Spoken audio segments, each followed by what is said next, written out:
सम्माननीय अध्यक्ष जी, मैं आज पहलगांव में निर्दोष यात्रियों की नृशंस हत्या पाकिस्तानी आतंकवादियों के द्वारा जो की गई और उसके जवाब में देश के प्रधानमंत्री जी ने दृढ़ इच्छा शक्ति का परिचय कराते हुए ऑपरेशन सिंदूर की सेना को परमिशन दी और हमारे वीर जवानों ने सटीकता बहादुरी के साथ पाक स्थित आतंकवादी अड्डों को चूर चूर करने का काम किया। वो घटना पर जो बहस हो रही है, इसमें हिस्सा लेने के लिए मैं खड़ा हुआ हूं। माननीय अध्यक्ष जी, सबसे पहले पहलगांव में जो नृशंस हत्या की गई निर्दोष नागरिकों की, धर्म पूछकर उनको मारा गया, इनके परिवार के सामने मारा गया और बड़ी बर्बरता के साथ ये हत्याएं की गई, इसकी मैं घोर निंदा करता हूं। और जो मारे गए हैं इनके परिजनों के साथ अत्यंत हृदय की गहराइयों से मैं संवेदना भी व्यक्त करना चाहता हूं। ऑपरेशन सिंदूर के जवाब में पाकिस्तान के हमारे नागरिक ठिकानों पर गोलीबारी की, इसमें भी कुछ नागरिक हताहत हुए, गुरुद्वारा भी टूटा, मंदिर भी टूटा। जो भी नागरिक उसमें घायल हुए हैं और जो हताहत हुए हैं, वो सभी के प्रति मैं पूरे सदन की ओर से गहरी संवेदना व्यक्त करना चाहता हूं।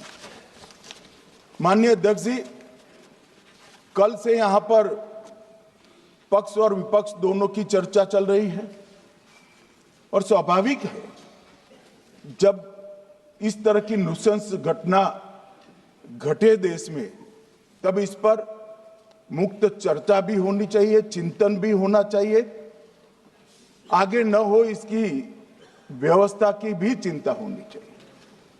माननीय अध्यक्ष जी, मैं विषय पर आने से पहले आपके माध्यम से सदन को और सदन के माध्यम से पूरे देश को ऑपरेशन महादेव जो कल एक हुआ है, इसकी जानकारी देना चाहता हूं। माननीय अध्यक्ष जी, कल ऑपरेशन महादेव में सुलेमान उर्फे फैजल जट, अफगान और जिब्रान, 3 आतंकवादी सेना, सीआरपीएफ और जम्मू कश्मीर पुलिस के संयुक्त अभियान में ऑपरेशन महादेव में मारे गए। और माननीय अध्यक्ष जी, ये जो सुलेमान है, ए श्रेणी का लश्कर ए तोयबा का कमांडर था। पहलगांव हमले में और गगनगिर आतंकी हमले में वो लिप्त था। इसके ढेर सारे सबूत हमारी एजेंसियों के पास है। अफगान ए श्रेणी का लश्कर ए तैयबा का आतंकवादी था और जिब्रान भी ए ग्रेड आतंकवादी था। और माननीय अध्यक्ष जी, मैं सदन को और सदन के माध्यम से पूरे देश को बताना चाहता हूं, जिन्होंने बैसरन घाटी में हमारे प्रवासियों को, नागरिकों को मारा था, ये तीनों आतंकवादी ये थे और तीनों मारे गए।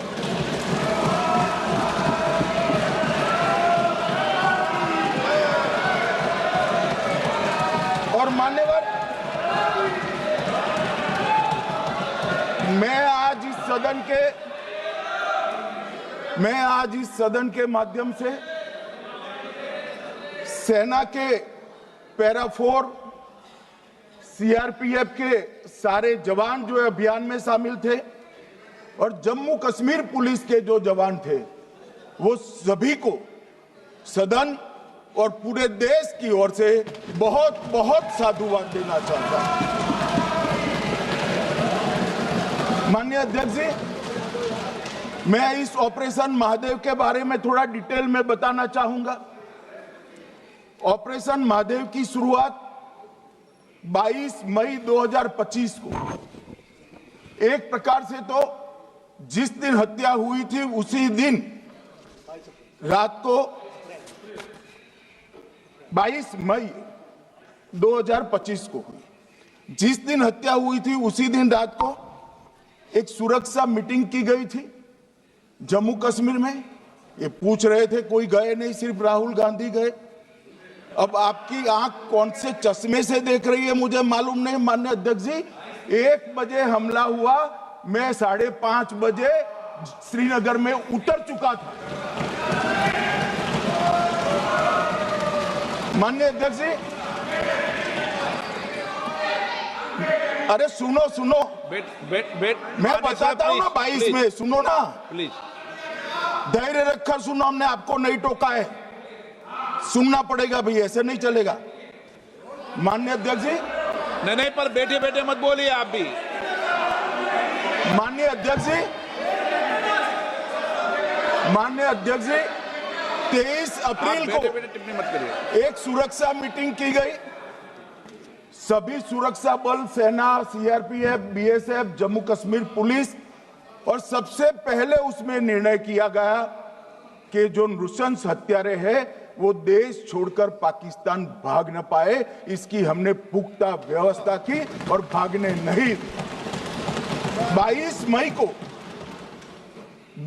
मई को आईबी के पास एक ह्यूमन इंटेल आई और एक क्षेत्र के अंदर, दाची गांव क्षेत्र के अंदर आतंकवादियों की उपस्थिति की सूचना मिली।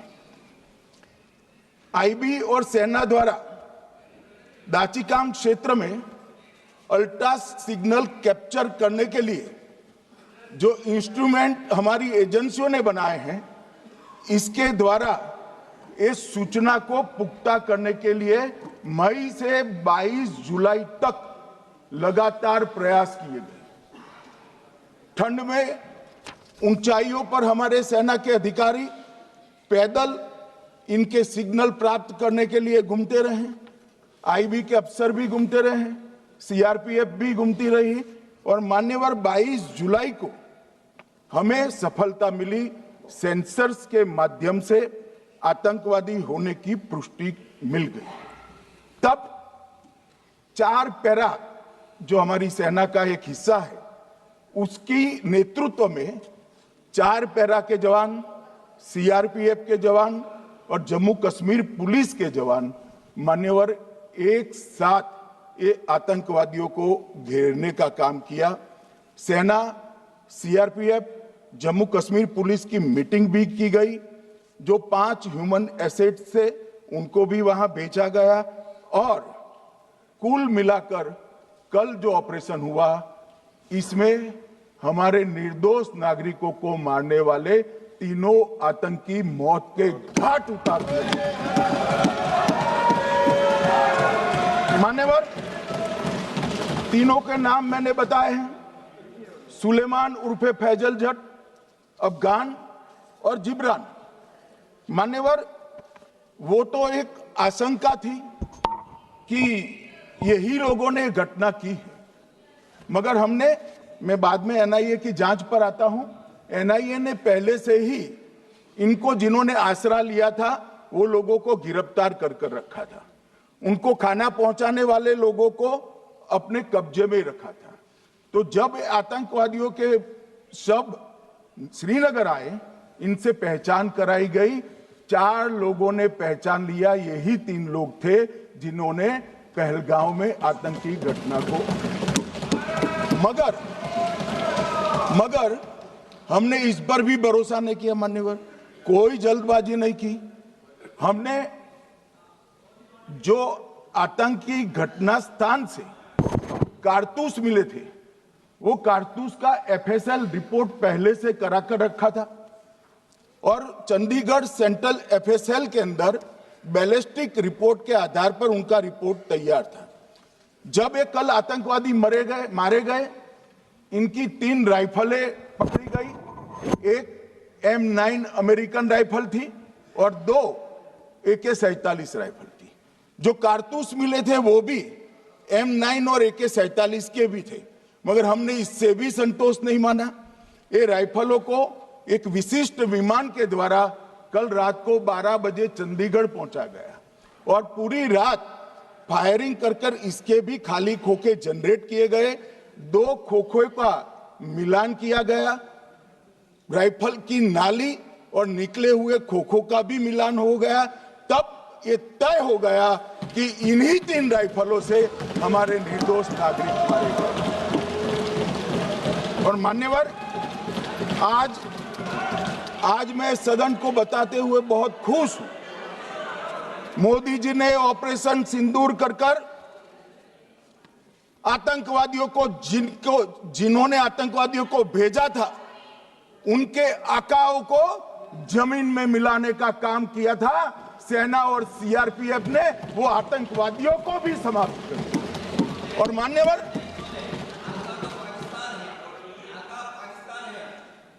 कौन पाकिस्तान से आपकी बात होती है क्या? अरे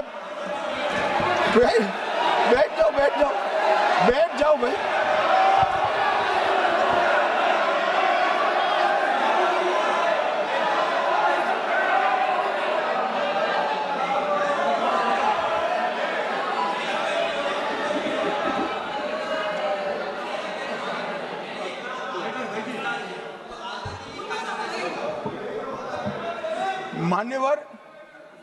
मान्यवर, मैं बताता हूं कैसे इनके आका मारे गए, वो भी नाम के साथ बताता हूं, जगह के साथ बताता हूं, घंटे, मिनट और सेकंड के साथ बताता हूं।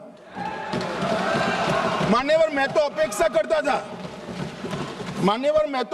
करता था कि जब एक सूचना सुनेंगे पक्ष विपक्ष में खुशी की लहर दौड़ जाएगी, मगर ये स्याही पड़ गई इनके चेहरे। ये क्या है मान्यवर? किस तरह की पॉलिटिक्स?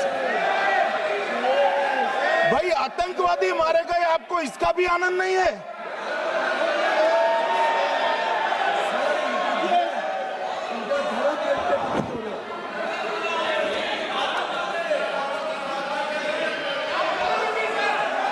अखिलेश जी बैठ जाइए, मेरा पूरा जवाब सुनिए, आपका सब जवाब आ जाएगा।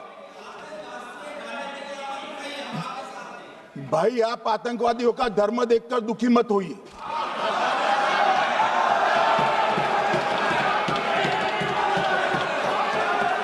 अखिलेश बैठ जाइए यार।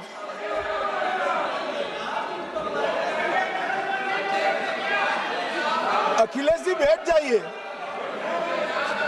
मान्यवर, किसी को संशय रखने की जरूरत नहीं है। बैलिस्टिक रिपोर्ट मेरे पास है, मेरे हाथ में है और 6 वैज्ञानिकों ने इसको क्रॉस चेक किया है।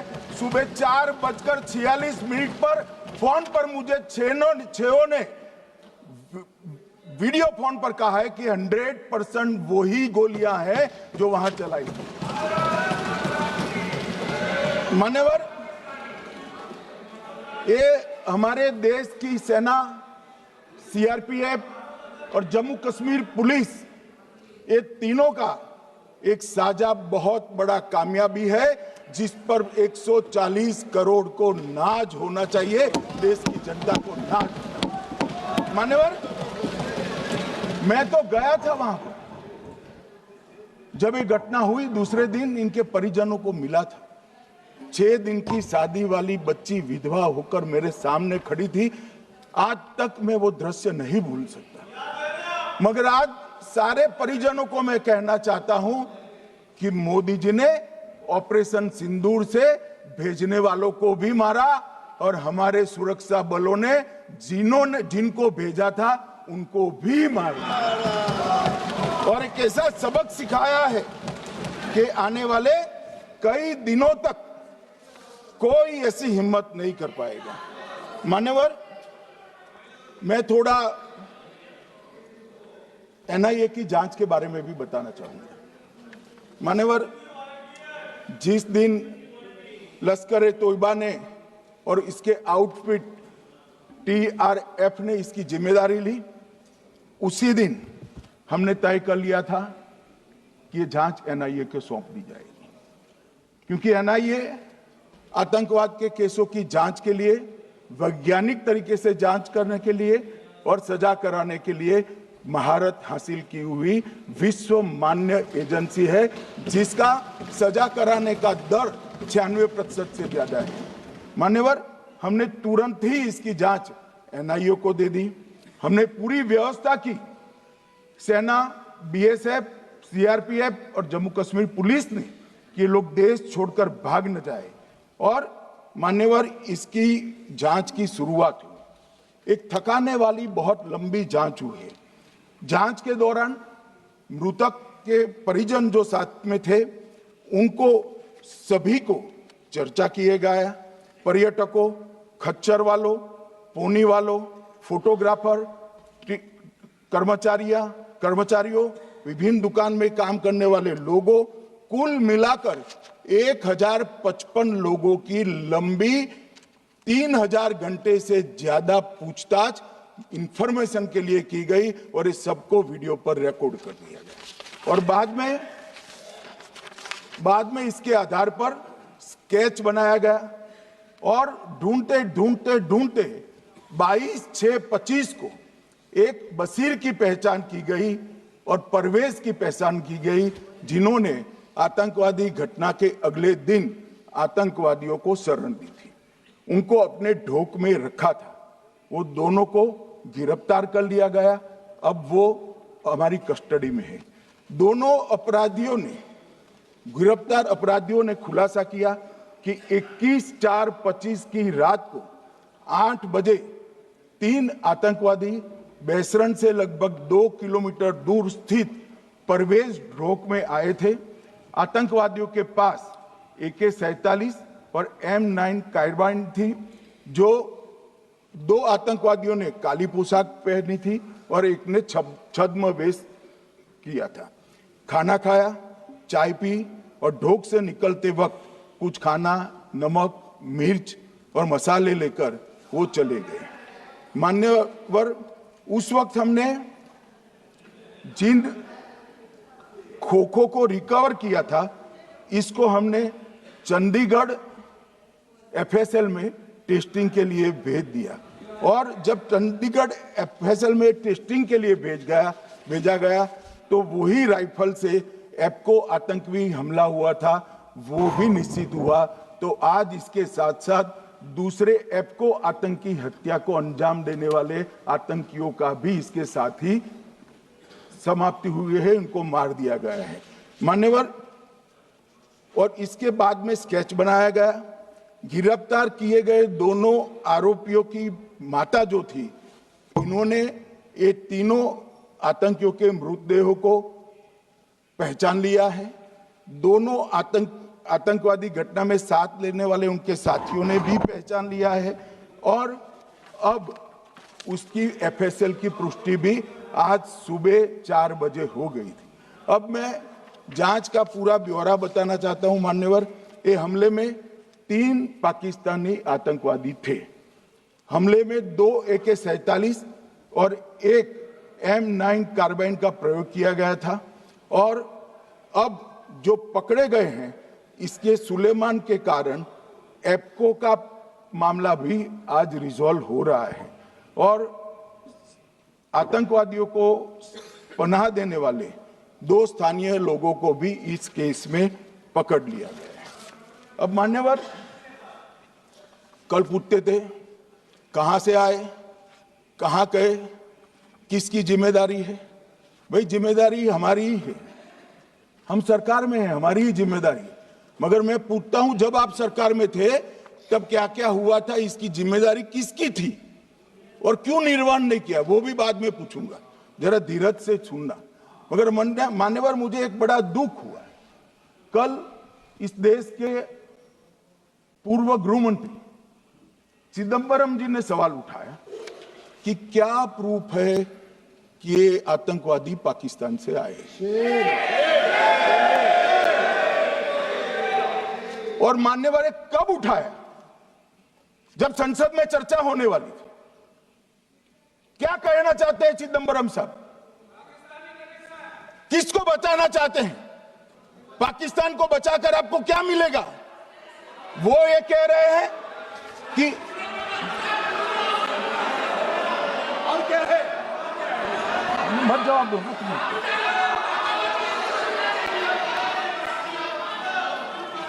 मान्यवर, हमारे पास, मैं आज चिदंबरम साहब को कहना चाहता हूं, मैं आज चिदंबरम साहब को आपके माध्यम से कहना चाहता हूं, हमारे पास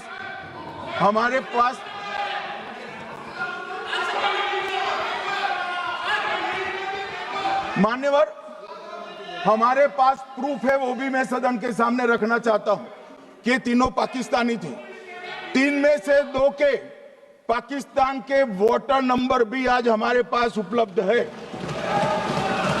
मान्यवर, ये राइफलें हैं, ये राइफलें भी हमारे पास उपलब्ध है। इनके पास से जो चॉकलेटें मिली हैं, वो चॉकलेटें ढोक में से मिली, वो भी पाकिस्तान की बनाई हुई चॉकलेट है। मान्यवर, ये कहते हैं कि पाकिस्तानी नहीं थे, इसका मतलब पूरी दुनिया के सामने इस देश का एक पूर्व गृह मंत्री पाकिस्तान को क्लीन चिट दे रहा है।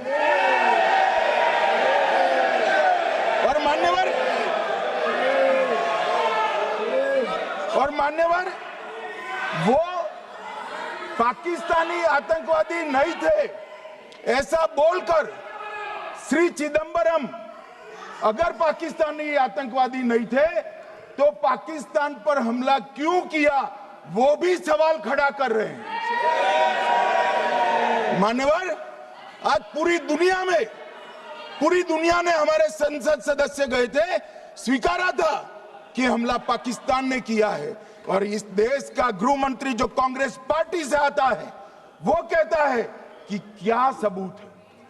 अरे मुझसे मांगते, मैं दे देता, टीवी से मांगते हैं, पूरी दुनिया के सामने उजागर करते हैं, सब सुबह खड़ा करते हैं। पाकिस्तान को बचाने का इनका ये षड्यंत्र आज 130 करोड़ लोग जान रहे हैं। बच नहीं पाओगे आप लोग, बच नहीं पाओगे। मान्यवर,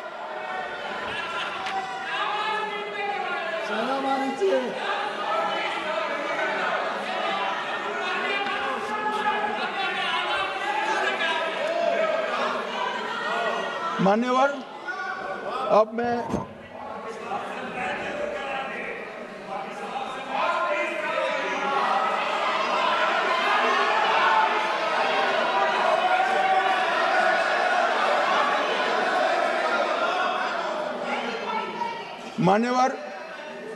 अब मैं पहलगांव आतंकी हमला और ऑपरेशन सिंदूर,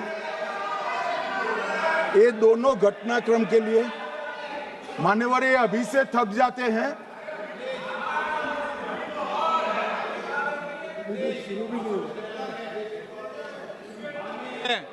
प्लीज बैठिए।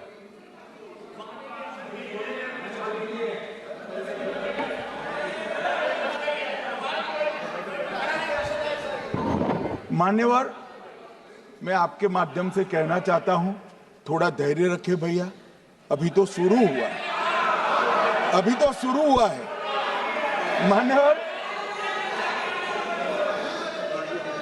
मैं पहलगांव आतंकी हमला और ऑपरेशन सिंदूर के बारे में पूरा घटनाक्रम बताना चाहता हूं। कल ढेर सारे सवाल उठाए, वैसे तो मुझे लगता था कि कल रक्षा मंत्री जी के भाषण के बाद शायद कांग्रेस पार्टी सपोर्ट में भाषण देना शुरू करेगी और अगर थोड़ी बहुत जनता की इच्छा की परख होती तो वो ही करते, मगर नहीं करा, क्योंकि रक्षा मंत्री जी ने बहुत बारीकी से ऑपरेशन सिंदूर की सफलता, इसकी जरूरियात, इसकी प्रासंगिकता और इसके परिणाम, इसके बारे में बहुत अच्छे तरीके से सदन के माध्यम से पूरी देश की जनता के सामने रखा जाए।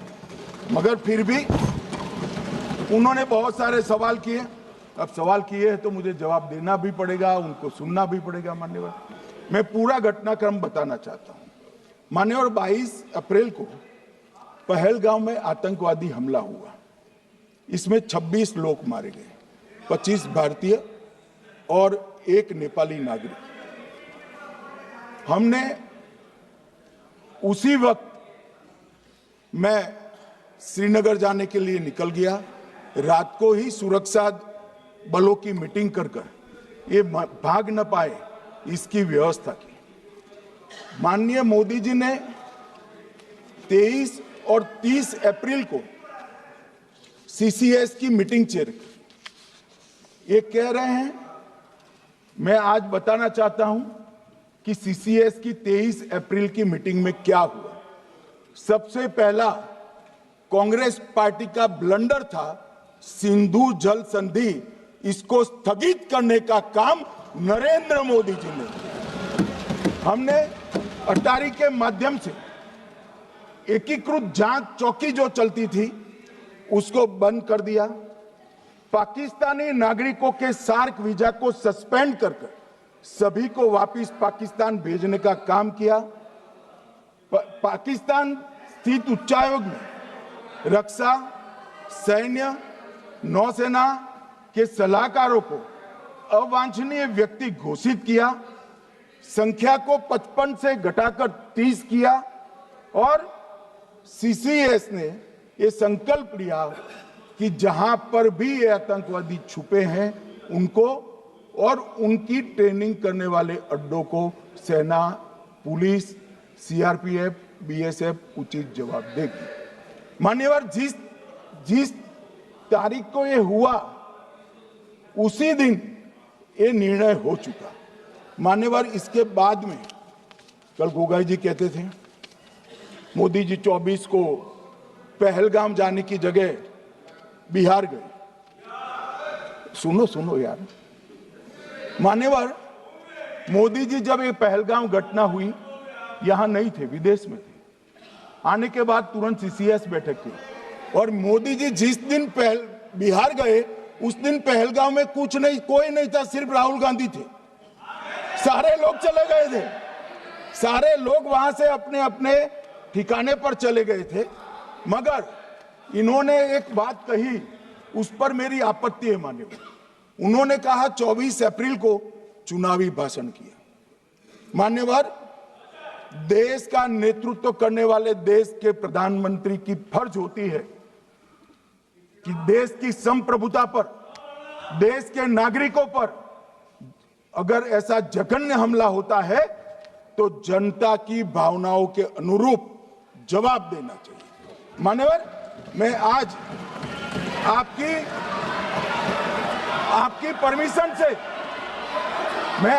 परमिशन से मोदी जी के बिहार भाषण के कुछ अंश पढ़ना चाहता हूं।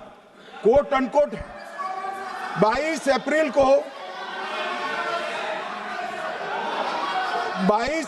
को पहलगाम का यह हमला केवल निहत्थे पर्यटकों पर नहीं बल्कि पूरे भारत की आत्मा पर एक दुस्साहसपूर्ण प्रहार है। आतंकवाद के प्रति दृढ़ और कड़ा रुख, आतंकियों और इसके हमले की साजिश रखने वालों की कल्पना से भी बढ़कर उनको सजा दी जाए। मान्यवर, महत्वपूर्ण है आतंकियों और इसकी साजिश रचने वाले दोनों को। आतंकियों की बची खुची जमीन भी मिट्टी में मिलाने का समय आ गया है। 140 करोड़ भारतीय इस बात के लिए एकजुट है कि आतंकी आकाओं की कमर तोड़ दी जाएगी। भारत हरेक आतंकवादी और उनके समर्थकों की पहचान करेगा, उनका पता लगाएगा और उन्हें दंडित करेगा। आतंकवाद कभी भी भारत की आत्मा नहीं तोड़ पाएगा। न्याय सुनिश्चित करने का मैं हर संभव प्रयास करूंगा। अनकोट। अब इसमें किसी को चुनावी भाषण दिखाई पड़ता है तो उसकी समझ शक्ति पर बहुत सारे सवालिया निशान लग जाते हैं। ये चुनावी भाषण नहीं है। आतंकवाद के खिलाफ लड़ने का 140 करोड़ भारतीयों का प्रतिघोष है जो मोदी जी ने वहां दिया। इनको चुनावी भाषण दिखाई पड़ता है, जैसे चश्मे होते हैं ऐसी ही दृष्टि होती है। मान्यवर, इसके बाद 30 अप्रैल को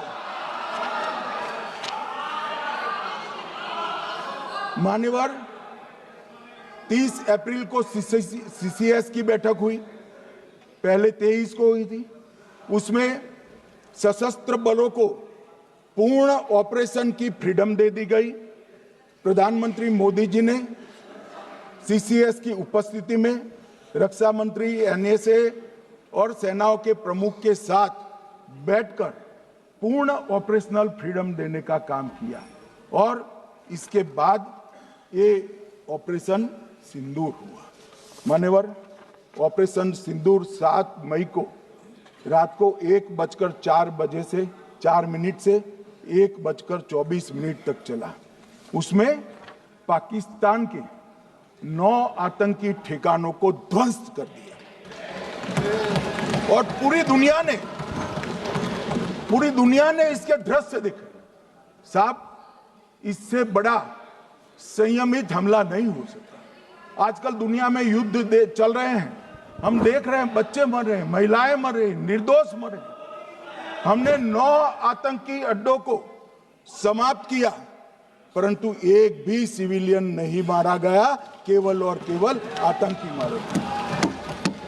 स्थान थे मरकज सुभान अल्लाह बहावलपुर, मरकज तैयबा मुरीद के, महमूना जाया कैंप सियालकोट, अरे नाम सुनो काम में आएंगे, सरजाल camp Sialkot, Sawai Nala camp Muzaffarabad, Syedna Bilal camp Muzaffarabad, Gulpur camp Kotli, Barnala camp Bhimber और अब्बास कैंप कोटली।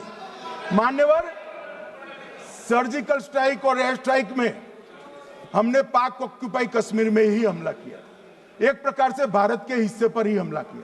पाक ऑक्यूपाई कश्मीर हमारा ही है, तो हमने तो हमारे हिस्से में हमला किया। मगर इस बार 100 किलोमीटर अंदर घुसकर पाकिस्तान की भूमि पर आतंकवादियों को तबाह करने का काम। और मान्यवर,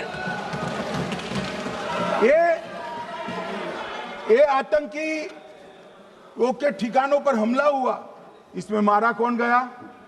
हाफिज मोहम्मद जमील जैसे मोहम्मद के प्रमुख मौलाना मसूद अजहर के बहनोई, मुदस्सर खादियान, मरकज तैयबा मुरीद का प्रमुख याकूब मलिक, जेएम पदाधिकारी मोहम्मद हमसा जमील, जेएम ऑपरेटिव मोहम्मद यूसुफ अजहर गंभीर रूप से घायल था, फिर मारा गया। जैसे मोहम्मद का आमिर मोहम्मद हसन खान गंभीर रूप से घायल था, फिर मारा गया। जेएम ऑपरेटिव मोहम्मद हसन गंभीर रूप से घायल हुआ। अब्दुल मलिक, खालिद अबू अक्स और नोएम मलिक, इनका कोई पता ठिकाना नहीं। और मान्यवर, ये पूछते थे मुझे कल कि पहलगांव के दोषी कहां गए,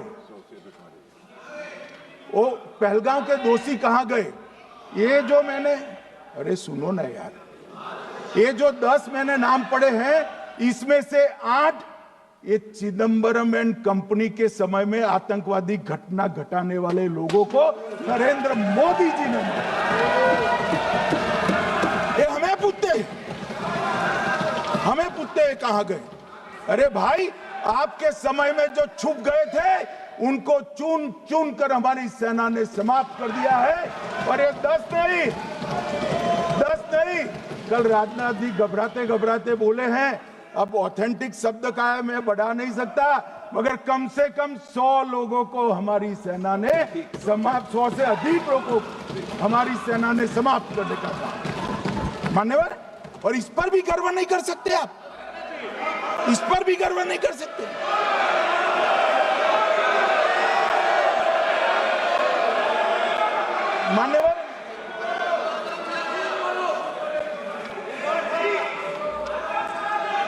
मान्यवर 7 मई को 1:26 पर 22 मिनट पर ये हमारा काम समाप्त हो गया। हमारे डीजीएमओ ने उनके डीजीएमओ को बता दिया कि भाई हमने आतंकवादी हमलों पर स्थानों पर सिर्फ हमला किया है, इनके हेडक्वार्टर पर हमला किया है, जो हमारा आत्मरक्षा का अधिकार है। पूरी दुनिया इसको एक्नॉलेज करती है।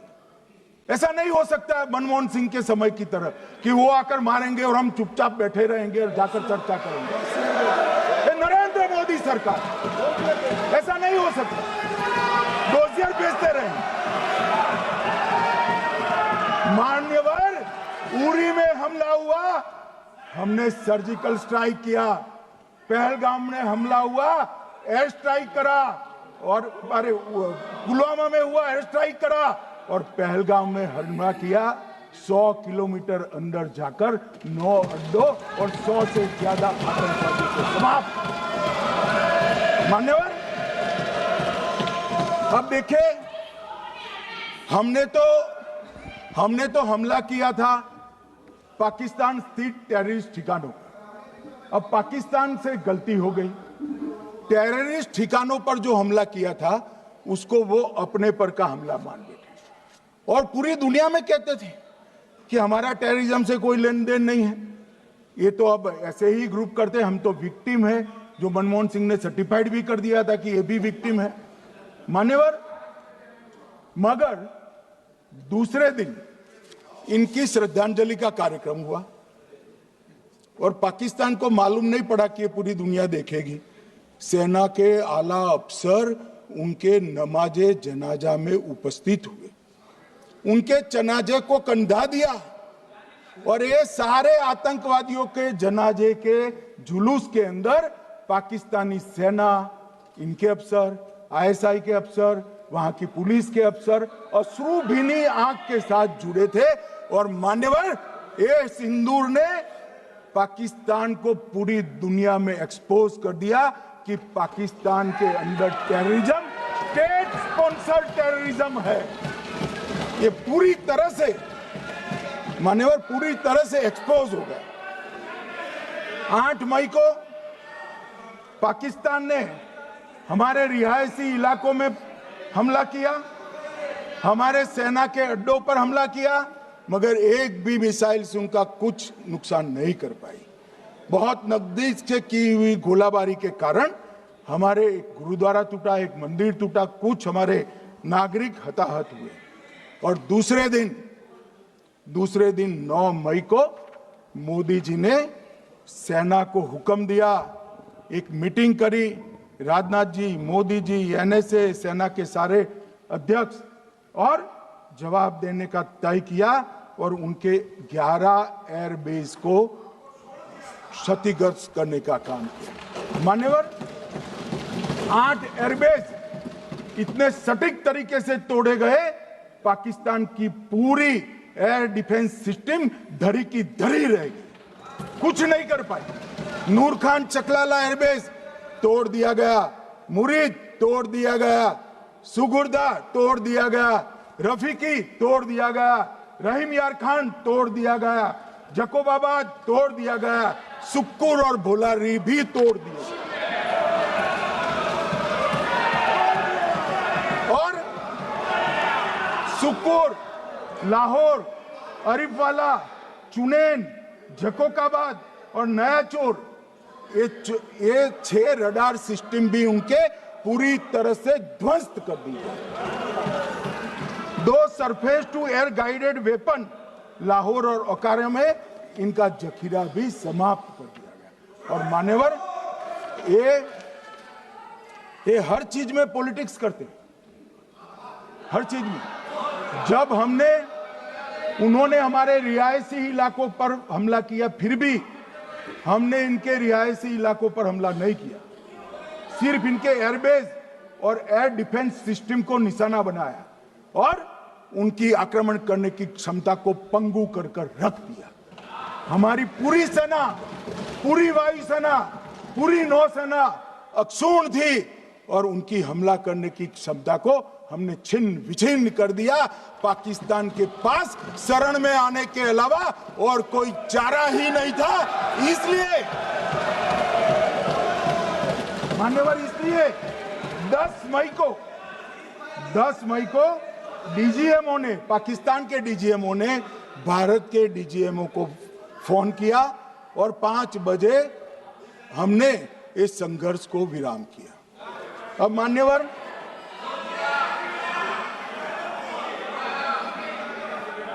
मान्यवर ये लोग कल सवाल उठा रहे थे कि इतनी अच्छी पोजीशन में थे, आपने युद्ध क्यों नहीं किया? युद्ध के कई परिणाम होते हैं मान्यवर, करना न करना वो सोचकर करना पड़ता है। मगर मैं इसी देश के इतिहास से कुछ घटनाएं बताना चाहता हूं। 1948 में मान्यवर कश्मीर में हमारी सेनाएं निर्णायक बढ़त पर थी। सरदार पटेल ना बोलते रहे, जवाहरलाल नेहरू जी ने एक तरफा युद्ध विराम कर दिया। और मान्यवर मैं बड़ी जिम्मेदारी के साथ कहता हूं, मैं इतिहास का विद्यार्थी हूं, पाक ऑक्यूपाई कश्मीर का अगर अस्तित्व है तो जवाहरलाल नेहरू जी की ये युद्ध विराम के कारण है। इसका जिम्मेदार जवाहरलाल नेहरू है।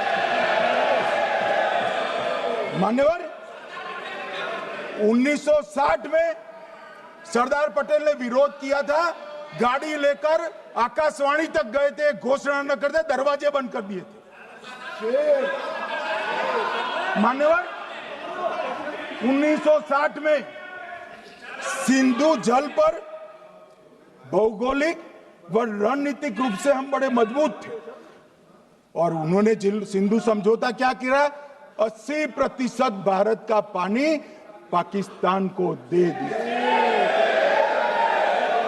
मान्यवर 62 के लड़ाई की बात मैं बाद में करता हूं।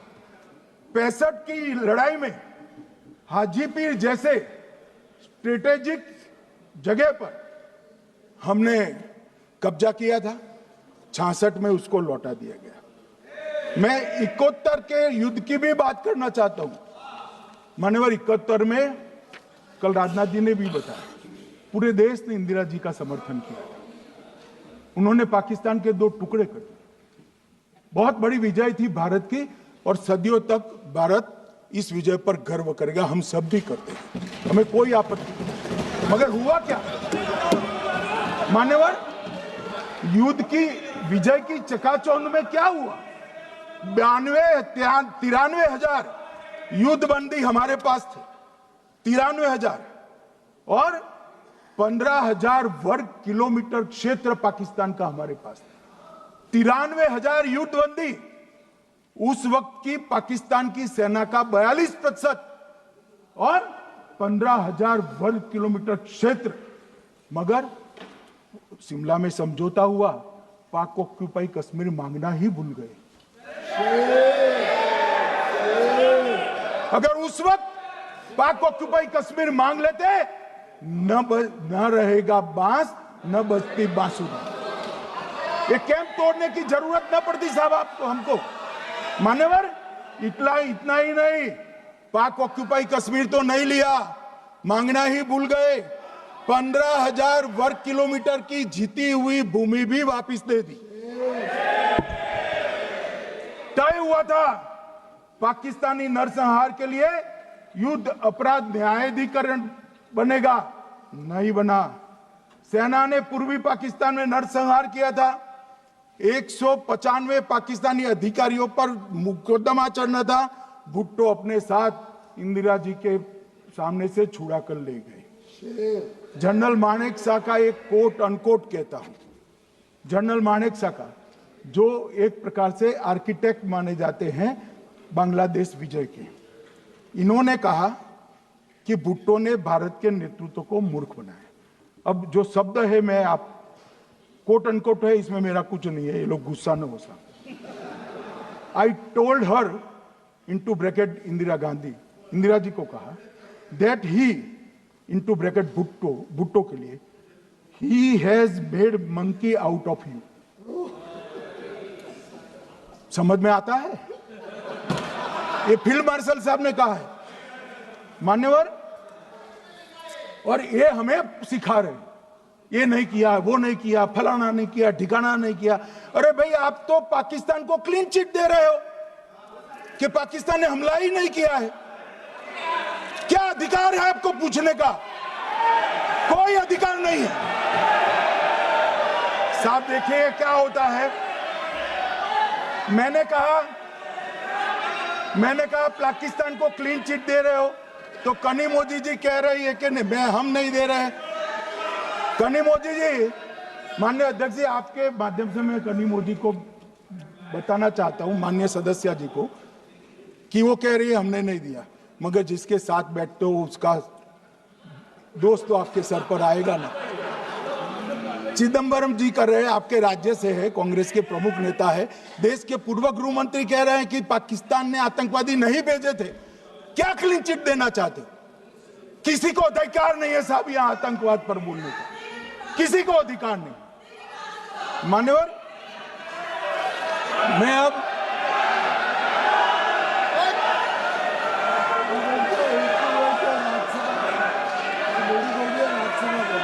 मान्यवर, मैं उनको बताना चाहता हूं, अभी आधा भी नहीं हुआ है, जरा सुनो।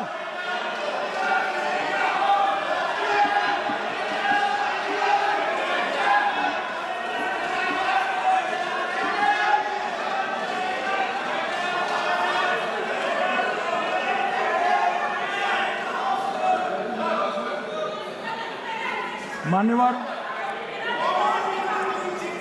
62 के चिन्ह में क्या हुआ, 62 के युद्ध में क्या हुआ? ये अभी कल कुछ कांग्रेस के सदस्य चीन का सवाल पूछ रहे थे। मैं आज पूछना चाहता हूं, 62 के युद्ध में क्या हुआ? 38,000 वर्ग मीटर, पूरा सदन ध्यान से सुने, 38,000 वर्ग मीटर अक्साई चीन का हिस्सा चीन को दे दिया गया। और वर्ग किलोमीटर ही बोला, वर्ग किलोमीटर। और मान्यवर, ऐसी ही चर्चा उस वक्त सदन में हुई।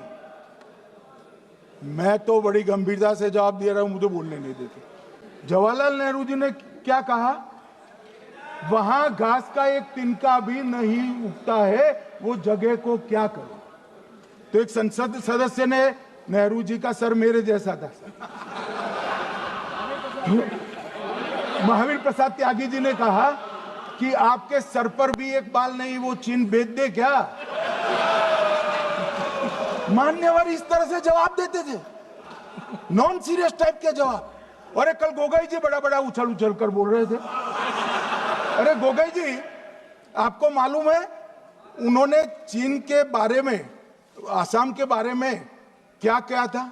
आसाम को आकाशवाणी पर बाय बाय कह दिया था। रिकॉर्डिंग है, रिकॉर्डिंग है।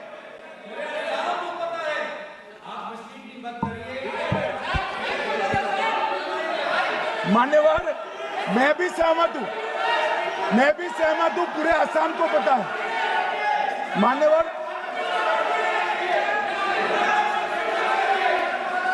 मान्यवर,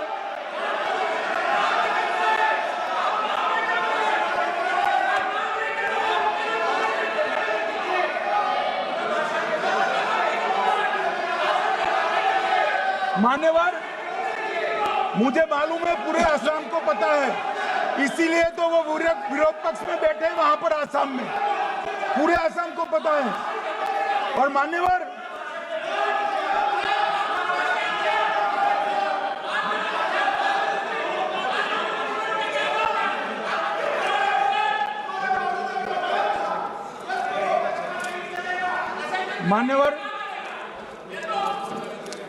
मान्यवर, जोर से बोलने से सत्य को छिपाया नहीं जा सकता।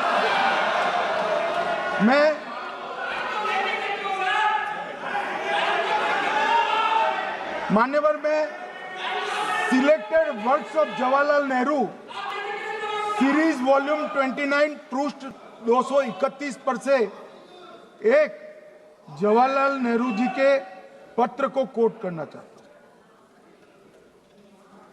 अनौपचारिक रूप से संयुक्त राज्य अमेरिका ने ये सुझाव दिया कि चीन को संयुक्त राष्ट्र में तो ले लिया जाए, मगर सुरक्षा परिषद को नहीं। सुरक्षा परिषद में भारत को लेना चाहिए। ये अमेरिका का प्रस्ताव था। नेहरू जी ने कहा हम इसे स्वीकार नहीं करते क्योंकि इससे चीन के साथ हमारे संबंध खराब होंगे और चीन जैसे महान देश को बुरा लगेगा। मान्यवर, आज चीन सुरक्षा परिषद में है और भारत बाहर है। मोदी जी प्रयास करें अंदर ले जाने का। इसका कारण जवाहरलाल नेहरू का ये स्टैंड है।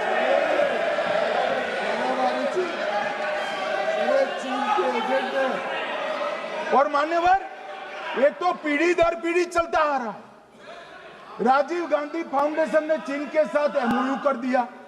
अब कहते नहीं है कि एमओयू में क्या था, ये तो बताओ भाई, क्या एमओयू किया था राजीव गांधी फाउंडेशन ने?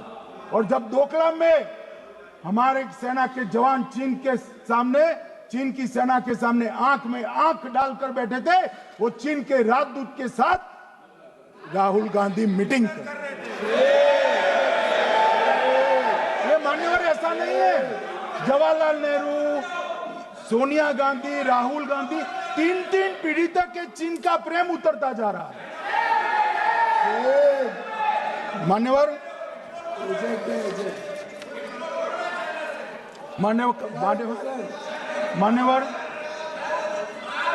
मैं अभी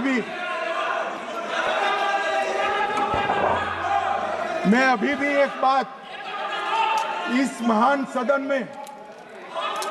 के माध्यम से देश की जनता को कहना चाहता हूं, जो मेरी मान्यता है। ये सारी आतंकवाद की जड़ पाकिस्तान है और पाकिस्तान कांग्रेस पार्टी की भूल है। पार्टीशन स्वीकार न करते पाकिस्तान कभी न होता। इन्होंने पार्टीशन को स्वीकार कर देश को तोड़ा है। मान्यवर, कल विदेश मंत्री जी बता रहे थे शर्म अल शेख सम्मेलन का बलूचिस्तान ब्लंडर, जिसने पाकिस्तान को हमारे साथ चर्चा करने के लिए इक्वल फुटिंग पर ला दिया। मान्यवर, अब ये टेररिज्म की बात करते हैं।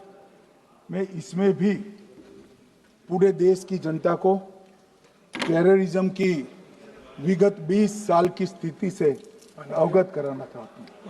मान्यवर, अटल जी की सरकार थी। 2002 में टेररिज्म को समाप्त करने के लिए अटल जी की सरकार, एनडीए की सरकार, भाजपा सरकार पोटा का कानून लेकर आई। मान्यवर, मैं सदन को याद कराना चाहता हूं, पोटा कानून का विरोध किसने किया था? किसने किया? कांग्रेस पार्टी ने किया। हमारे पास बहुमत नहीं था राज्यसभा में। मजबूरन हमने कानून को गिर गया, मजबूरन संयुक्त सत्र बुलाना पड़ा और पोटा कानून संयुक्त सत्र में पारित हुआ। देश नहीं भूल सकता मान्यवर। और पोटा कानून को रोककर आज भी कांग्रेस पार्टी के नेता जब बोले तब कहे, पोटा कानून को रोककर किसको बताना चाहते थे आप? किसको बचाना चाहते थे? पोटा तो आतंकवादियों के खिलाफ था। पोटा को रोककर अपनी वोट बैंक का उल्लू सीधा करने के लिए आप आतंकवादियों को बचाना चाहते। और मान्यवर, 2004 में अटल जी की सरकार गई, मनमोहन सिंह, सोनिया गांधी की सरकार आई। आते ही पहला काम क्या किया मान्यवर? पहली ही कैबिनेट में पोटा कानून को रद्द कर दिया। मैं फिर से पूछता हूं, किसके फायदे के लिए कांग्रेस पार्टी ने पोटा कानून रद्द किया? जवाब दीजिए जरा यहां पर। और मान्यवर, इसके बाद क्या हुआ? 2004 के दिसंबर में पोटा कानून रद्द हुआ। 2005 में अयोध्या में रामलल्ला के टेंट पर हमला हुआ, आतंकवादी मारे गए। मुंबई लोकल ट्रेन 2006-5 में रामलल्ला पर हमला, 6 में मुंबई ट्रेन में बम धमाके, 187 लोग मारे गए। 2006 डोडा उधमपुर में हिंदुओं पर हमला, 34 लोग मारे गए। 2007 हैदराबाद 44 लोग मारे गए। 2007 यूपी लखनऊ वाराणसी 13 लोग मारे गए। रामपुर सीआरपीएफ कैंप वहां पर हमला हुआ 2008 में। 2008 में श्रीनगर के आर्मी के काफिले पर हमला हुआ, 10 सुरक्षा बल मारे गए। मुंबई आतंकी हमला 2008 में हुआ, 246 लोग मारे गए। जयपुर में 8 बम धमाके हुए, 64 लोग मारे गए। 2008 में अहमदाबाद में 21 बम धमाके हुए, 57 लोग मारे गए। दिल्ली में 2008 में 5 धमाके हुए, 22 लोग मारे गए। और पुणे की जर्मन बेकरी 17 लोग मारे गए। वाराणसी में 10 में धमाका हुआ, 11 में मुंबई में 3 धमाके हुए, 27 लोग मारे गए। अब मैं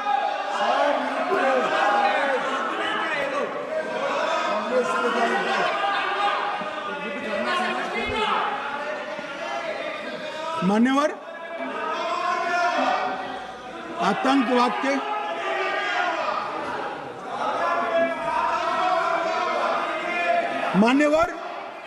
आतंकवाद के खिलाफ लड़ाई होती, कभी वो हमला करते हैं, मगर सवाल ये है कि इन्होंने 5 से 11 के बीच में 27 जघन्य हमले किए, 1000 के करीब लोग मारे गए। आपने क्या किया? क्या किया आपने? जवाब दीजिए, क्या किया?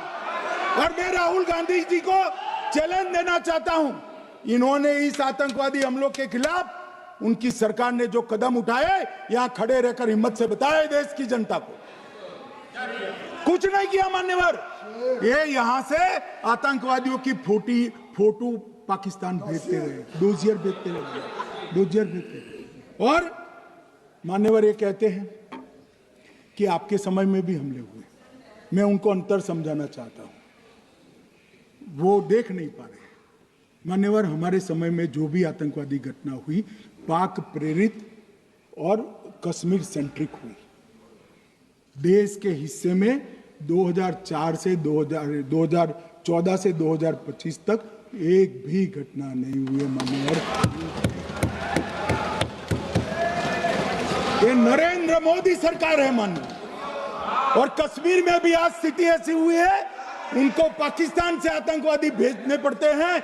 कश्मीर में आतंकवादी अब हमारे नहीं बनते हैं मान्यवर। और मैं सलमान खुर्शीद जी को भी याद करना चाहता हूं। एक बार मैंने बड़े सवेरे में नाश्ता करता था, टीवी पर उनको रोते हुए देखा। मुझे लगा क्या हुआ, कोई बड़ी घटना हो गई। तो रोते रोते वो श्रीमती सोनिया गांधी के घर से बाहर आ गए कि बाटला हाउस की घटना देखकर सोनिया जी फूट कर रो पड़ी। अरे रोना था तो शहीद मोहन शर्मा के लिए रोते, बाटला हाउस के आतंकवादियों के लिए रोना आता है। और मान्यवर हमें पूछते हैं कि आपने क्या किया, कोई अधिकार नहीं है पूछने का, कोई अधिकार नहीं है मान्यवर। और ये हमें पूछते थे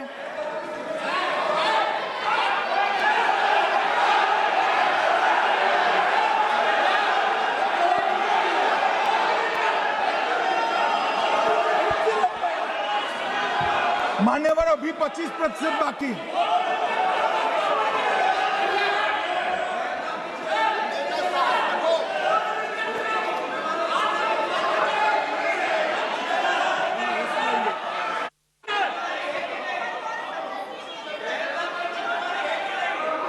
बैठिए, जवाब दे रहे हैं ना आपका, जवाब दे रहे हैं आपका। पहलगांव के बाद जो घटनाक्रम घटित उसका जवाब दे दिया ना माननीय गृह मंत्री जी ने। आपने पूछा आतंकवादियों क्या हुआ, आतंकवादियों का जवाब दे दिया। क्या पूछना चाहते हैं आप? आपने हर सवाल पूछा, हर सवाल जवाब सुनिए माननीय गृह मंत्री जी।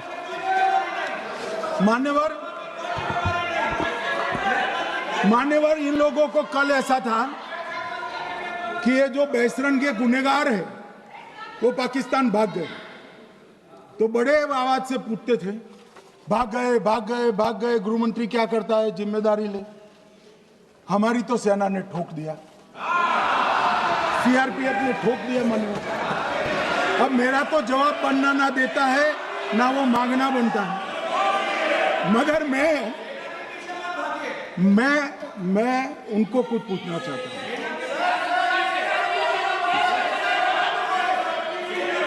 मान्यवर,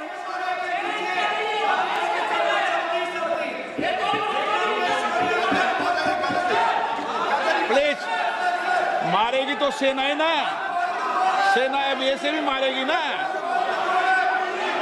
तो वो भी ये कह रहे हैं सेना और सीआईएसएफ ने मारा।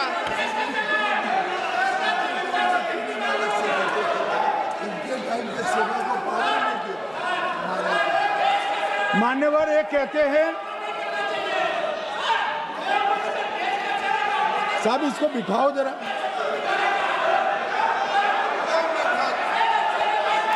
हाँ प्लीज बैठिए बैठिए बैठिए बैठिए बैठिए।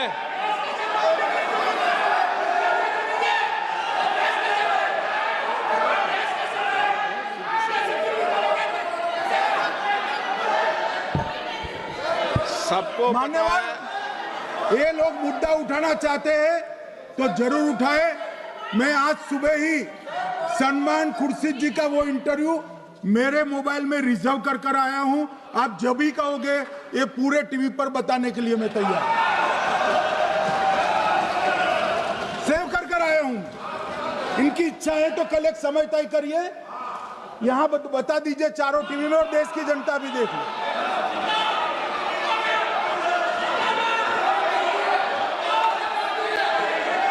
मान्यवर कह रहे हैं बताओ, आप बताओ, बताना है या नहीं बताना, नहीं पूछो ना उनको। प्लीज प्लीज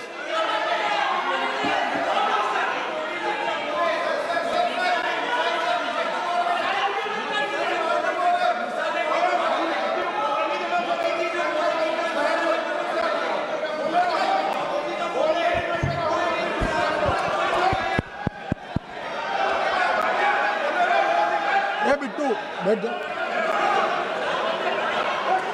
मान्यवर ये पूछ रहे थे कि क्यों भाग गए। अब मेरा समय काफी जाया गया, मैं जरा संक्षिप्त में कहता हूं, घटनाओं पर नहीं जाऊं। दाऊद इब्राहिम कासकर 1986 में भागा, श्री राजीव गांधी की सरकार। सैयद सलाउद्दीन 93 में भागा, कांग्रेस की सरकार। टाइगर मेमन 93 में भागा, कांग्रेस की सरकार। अनीस इब्राहिम कासकर 93 में भागा, इनकी सरकार। रियाज भटकल 2007 में भागा, इनकी सरकार। इकबाल भटकर 2010 में भागा, इनकी सरकार। मिर्जा सादाब बेग 2009 में भागा, इनकी सरकार। अब मान्यवर मेरा तो जवाब मांग लिया, हमारे सुरक्षा बलों ने मेरा जवाब भी दे दिया, अब राहुल गांधी इसका जवाब दे।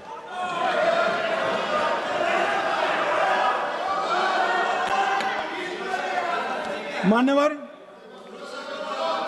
अब मैं कश्मीर के विषय में मैं बात करना चाहता हूं। कल कहते थे कि गृह मंत्री ने भाषण किया था कि 370 की कलम जाएगी तो आतंकवाद कम हो जाएगा। क्या हो मान्यवर, मेरा हिसाब देना बनता है। हम भारतीय जनता पार्टी के कार्यकर्ता हैं, ये नरेंद्र मोदी जी की सरकार है, हम जवाबदेह होते हैं जनता के प्रति, संसद के प्रति और देश के हितों के प्रति। मैं आज देश की जनता के सामने 2004 से 14 और 2015 से 25 10-10 साल का लेखा जोखा रखना चाहता हूं। 2004 से 14 में अखंड सोनिया मनमोहन की सरकार थी 10 साल की, और 15 से 25 अखंड रूप से नरेंद्र मोदी जी की सरकार। कश्मीर में टेरर इंसिडेंट 7,217 हुए थे 2004 से 14 में। 70% की कमी के साथ 2150 हो गए 1525। नागरिकों की मृत्यु 2004 से 14 में 1770 हुई, 2015 से 25 में कम होकर 357 हो गई, 80%। सिक्योरिटी फोर्सेस की मृत्यु 1060 हो गई उस वक्त, और हमारे समय में 542 हुई, और टेररिस्टों की मृत्यु में 123% की वृद्धि हुई। ये हमें पूछ रहे हैं क्या हुआ? आंकड़े से भाग नहीं सकते भाई, आंकड़े से भाग नहीं सकते। और अब मैं कहता हूं कि धारा 370 ने कश्मीर में आतंकवादी इकोसिस्टम को नष्ट कर दिया है, जिस धारा 370 को आपने इतने साल तक बचा कर। हमने जीरो टेरर प्लान बनाया है, एरिया डोमिनेशन प्लान बनाया है, मल्टी लेवल डिप्लॉयमेंट किया है, सुरक्षा जेलें बनाई हैं, 98% ट्रायल अब वीडियो पर हो रहे हैं, हमने संचार साधन बसाए हैं, और 702 फोन विक्रेता जेल में डाले, 2667 सिम कार्ड बन गए। हमने, एक जमाना था साहब 10-10 हजार लोगों के जनाजे निकलते थे, पूरे देश ने घटनाएं देखी होगी, बुरहान वानी मर गए, फला मर गए, ढिका मर गए, 10-10 हजार। अब जो मारा जाता है उसको वही दफना दिया जाता है। किसी भी आतंकवादी को उसका महिमा मंडन करने के लिए जनाजे की इजाजत नरेंद्र मोदी के शासन में नहीं। मान्यवर, आतंकवादियों के सगे वाले और समर्थक चुन चुन कर हमने नौकरियों से निकाले, पासपोर्ट रद्द कर दिए हैं, गवर्नमेंट कॉन्ट्रैक्ट रद्द कर दिए हैं, 75 से ज्यादा आतंकी समर्थकों को कोर्ट से ऑर्डर लेकर सरकार से बर्खास्त कर दिया गया है। बार काउंसिल उनके समर्थकों से भरी थी, सस्पेंड कर नया लोकप्रिय चुनाव हमने कराया है। मान्यवर, कई संगठन बैन करे, मैं बाद में बताता हूं। विशेष यूएपीए अदालतें बनाई हैं, लगभग मार्च 22 से 25 के बीच में यूएपीए के 2267 मामले हमने जब्त किए हैं, दर्ज किए हैं, 374 कुर्की किए हैं। और परिणाम क्या है मान्यवर? ये पूछ रहे हैं परिणाम क्या है? शुतुरमुख वृत्ति से अगर मिट्टी में सर रखकर बैठोगे तो कुछ नहीं, सूर्य भी नहीं दिखेगा। मान्यवर, परिणाम आया है। पहले ऑर्गेनाइज्ड टाउन पेल्टिंग साल की 2654 होती थी एवरेज इनकेस में। कितनी मान्यवर? 2654 पथराव होते हैं, 2024 में 0 हो गया। मान्यवर, ऑर्गेनाइज हड़ताल पाकिस्तान से ऐलान करते थे, घाटी बंद रहती थी। पाकिस्तान की भी हिम्मत नहीं है, घाटी में भी हिम्मत नहीं है। इनके समय में साल में 132 दिन घाटी बंद रहती थी, अब ऑर्गेनाइज हड़ताल 3 साल से 0 है। मान्यवर, टाउन पेल्टिंग में नागरिकों की मृत्यु हर साल 112 होती थी, 3 साल से नागरिकों की मृत्यु 0 है। मान्यवर, जख्मी होते थे 6235 लोग टाउन पेल्टिंग में, आज 0। मान्यवर, आज मैं बताता हूं, एक समय में हुर्रियत के नेताओं को यहां वीआईपी ट्रीटमेंट मिलती थी, हुर्रियत के साथ चर्चा करते थे, और ये हुर्रियत वाले आते थे, रेड कारपेट पूरा रोड खाली कर सीधा आता था, और मनमोहन सरकार के दूत इनके साथ चर्चा करते थे। सारे हुर्रियत के कंपोनेंट हमने बैन कर दिए हैं, सारे जेल की सलाखों के पीछे। हम कोई हुर्रियत से बात करना नहीं चाहते। मैं सदन में नरेंद्र मोदी जी की नीति दोहराना चाहता हूं। हुर्रियत टेररिस्ट संगठनों के आउटफिट है, हम इनसे बात नहीं करेंगे। हम अगर किसी से बात करेंगे तो घाटी के युवाओं के साथ बात करेंगे, हुर्रियत के साथ बात करेंगे। मान्यवर, चुनाव के दौरान डर का माहौल होता था, अब 98.3% मतदान हुआ पंचायत चुनाव। कांग्रेस की बंद बहिष्कार का समय बंद हो गया। सेपरेटिस्ट बात करना चाहते थे, अब वो नहीं कर सकते। और मान्यवर, 2019 के बाद हमने कितने संगठन बैन करे, मैं बोलना चाहता हूं, थोड़ा समय चाहिएगा मान्यवर। The TRF, people's anti fascist front, Tehreek ul Mujahideen, Jamaat ul Mujahideen Bangladesh Hindustan, Jammu Kashmir Ghaznavi force, Khalistan tiger force, Hizb ut Tahrir, जमाते इस्लामी, जो जमाते इस्लामी ने पूरे पाकिस्तान के अंदर एक प्रकार से अलगाववाद का जहर घोला, वो जमाते इस्लामी आज बंद कर दिया गया। Jammu Kashmir Liberation Front, Jammu Kashmir Democratic Freedom Party, Muslim League Jammu Kashmir, Tehreek Hurriyat, Muslim Conference Sumji गुट, Jammu Kashmir National Front, Jammu Kashmir People's Freedom League, Jammu Kashmir People's League, Jammu Kashmir Ittehadul Muslimeen Awami Action Committee, Sikh for Justice और पॉपुलर फ्रंट ऑफ इंडिया को भी हमने बैन किया। और ये शांति ऐसे नहीं हुई है। और ये कहते हैं कि एक भी घुसपैठ नहीं होती है। कभी गए हो आप पाकिस्तान? तो कई बार गए हो गए आप सीमा पर गए हो? पाकिस्तान तो कई बार गए हो, फिर से बोलता हूं, सीमा पर गए हो, सीमा के माध्यम से पाकिस्तान गए हो। हमारे जवानों की कठिनाई देखो साहब, -43 डिग्री में पहाड़ पर रहकर नदी नालों के बीच में चौकी करते हैं। कोई घुस गए तो क्या हुआ? कोई घुस गया, वो बचेगा नहीं। यहां हम उसको या तो अरेस्ट करेंगे या तो एनकाउंटर में वो मारा जाएगा, बचेगा कोई नहीं। इनको सीमा की भौगोलिक कठिनाइयां मालूम नहीं। वहां मान्यवर कई नदी नाले हैं, वेग से पानी आता है, -46 डिग्री टेम्परेचर है, नीचे सुरंगें बनाते हैं। और ये तो ऐसे कह रहे हैं घुस गए। अरे भाई, आपके मन में तो, आपके समय में तो घुसने की जरूरत ही नहीं थी। आप बुलाते थे वीजा देकर, क्यों घुसेंगे? घुसने की जरूरत ही, जैसे आप पाकिस्तान जाते हो वैसे वो यहां आते। मानवर, अब ये कैसे हमें पूछ सकते हैं? मान्यवर,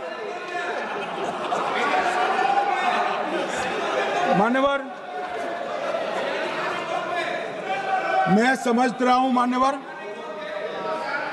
मान्यवर मैं समझ रहा हूं, पोटा का विरोध करने वाले को नरेंद्र मोदी की आतंकवादी विरोधी नीति नहीं पसंद आई। मैं समझ रहा हूं, पोटा रद्द करने वाले को नरेंद्र मोदी जी की एंटी टेरर नीति पसंद नहीं आई। मैं समझ रहा हूं, टेररिस्टों का बचाव कर वोट बैंक बनाने वालों को एक कोई नीति पसंद नहीं आएगी। मानवर, इसका विरोधी होना है। परंतु मैं आज एक बात यहाँ सदन के सामने आपके माध्यम से सदन को और दुनिया को बताना चाहता हूँ। मानवर, ये नरेंद्र मोदी सरकार है, टेररिज्म के खिलाफ हमारी जीरो टॉलरेंस की नीति है, ऑफर है, और हम विजयी हो।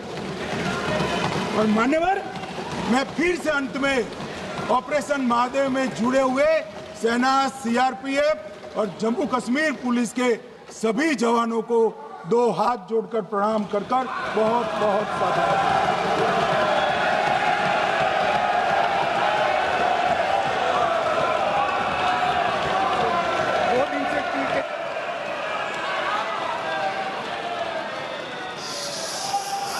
श्रीमती के कनिमोझी, आप उसके बाद